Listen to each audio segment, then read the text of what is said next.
Clouds TV, empowering lives. Akaniodain, akaninunulia mashini za kwenda kuhubiri. Nikachukua mashini zangu nikapatia mtu, kwa sababu sikutaka nifanye ama nikue kama huyo mwingine, kwa sababu alikuwa amenikasiria. But hiyo kitu ilikuwa haijatoka. Kumbe deliverance is not a one off thing. It is a process.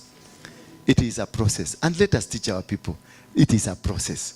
Because kale kamuzizi kamekukamata, ka familia kanalipukaga wakati mwingine kanachomoka.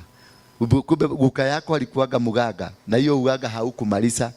Wakati umehubiri, wakati umefanya huduma, kwa hiyo kakitu kanaruka kwa kanisa, watu wanaanza kushuku wewe until you are fully delivered. And to be delivered, it's a process. It is a process. It has taken me time. Hiyo mambo yote ya kuanguka. Hasa nganga amenipatia mashini za kwenda kuhubiri. Nilienda nikatafuta mama mwingine nikampatia, nikamwambia ndienda kuhujia no ndienda nganga amenye dio higure kanitha nganga hurira thimu ngamwira nikuna kanitha yeku. Sasa tukaendelea hivyo, akajua nilimudanganya. Kwa hivyo alinipatia mashini, nikarudi kwa pombe tena. Bwana Yesu asifiwe sana. So kutoka hapo nikaanza kukunywa pombe mpaka nikapata depression.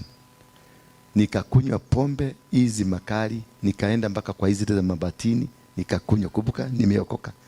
Nikakunywa, kumbuka nimetoka kwa mkono ya mtumishi anaitwa Harrison Nganga. Nimeokoka kabisa, lakini nakunywa pombe kabisa. Mpaka nikafika wakati nika lose mwili yangu. Nilikuwa najikojolea, nilikuwa najipupulia bila kujua. Don't joke with the anointing. Kama uliwekwa wakfu, urudi tena nyuma, inakugogaga vizuri. But when God loves you, he can never abandon you. Nikiwa katika hali ya kukunywa tena, Harrison akanitafuta mpaka akanipata. Akanirudisha tena kanisani, akaninunulia tena vyobo, akanitrain tena, akaninunulia vyobo. Hizo vyobo kwa sababu nilikuwa so much irritated na yeye huyu mzee. Alikuwa so insisting on to me ni preach.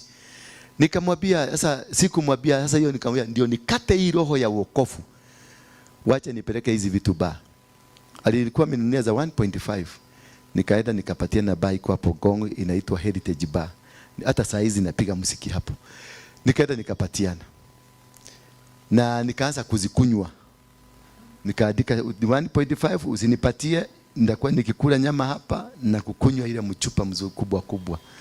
Nikakunywa, nikagonjeka. Nilipelekwa kwake nikiwa kwa kagunia. Tena akaniombea. Alilia siku saa 3, alilia, akalilia Mungu. Na akasema nitakutolea dhabihu, kwa sababu ninaona kuna problem ambayo iko na wewe. Akanitolea dhabihu na akaomba kwenda kwa mlima 7 days. Akaniombea, akaambia Kimani tusaidie ketohoele mundu huyo. Na akaambia wachungaji. Nikaombewa, ndio kulitokea unabii. Kasemekana ile kitu inasumbua huyu mtu ni mizizi ya kwao.